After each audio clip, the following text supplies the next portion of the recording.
ঘিরে ছড়িয়ে পড়া গুজবের মধ্যে তার একটি নতুন ভিডিও সামাজিক মাধ্যমে তীব্র আলোচনার জন্ম দিয়েছে। অনেক ব্যবহারকারী দাবি করছেন ভিডিওটি কৃত্রিম বুদ্ধিমত্তা এআই দিয়ে তৈরি করা হতে পারে। এর ফলে তার নিহতের গুঞ্জন আরও তীব্র আকার ধারণ করেছে। 16 মার্চ এনডিটিভির এক প্রতিবেদনে এ তথ্য জানানো হয়। প্রতিবেদনে বলা হয়েছে, সম্প্রতি সামাজিক মাধ্যমে নেতানিয়াহুর একটি ভিডিও ছড়িয়ে পড়ে। এই ভিডিওতে নেতানিয়াহুর হাতে 6টি আঙুল দেখা যাচ্ছে বলে দাবি করা হয়। এরপর থেকেই তার নিরাপত্তা ও অবস্থান নিয়ে নানা জল্পনা কল্পনা শুরু হয়। এরপর 15 মার্চ রোববার নেতানিয়াহুর ভেরিফাইড এক্স অ্যাকাউন্ট থেকে একটি ভিডিও পোস্ট করা হয়। ভিডিওতে তাকে জেরুজালেম হিলস এলাকার একটি ক্যাফেতে কফি অর্ডার করতে দেখা যায়। ভিডিওতে তিনি কফি হাতে নিয়ে করে বলেন, সামাজিক মাধ্যমে তার মৃত্যু যে খবর ছড়িয়েছে তা সত্য নয়। מספר אצבעות, אתה יכול להראות לנו?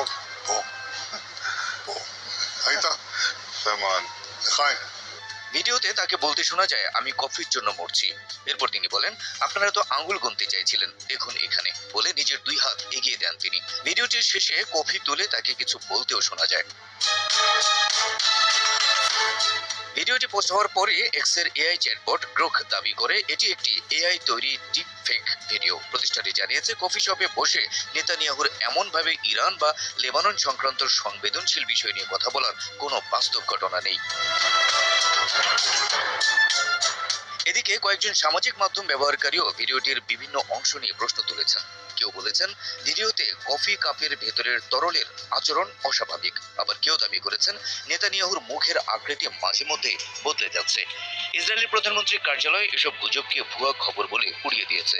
এক বিবৃতিতে বলা হয়েছে, এসব সম্পূর্ণ ভিত্তিহীন, প্রধানমন্ত্রী সুস্থ আছেন। ইসরায়েলের প্রধানমন্ত্রী বেঞ্জামিন নেতানিয়াহুকে ঘিরে সামাজিক মাধ্যমে ছড়িয়ে পড়া ভিডিও ও গুজব নতুন করে বিতর্ক তৈরি করেছে। একদিকে এআই তৈরি ডিপ ফেকের দাবি, অন্যদিকে তার সুস্থ থাকার নিশ্চয়তা। সব মিলিয়ে ঘটনাটি নিয়ে অনলাইন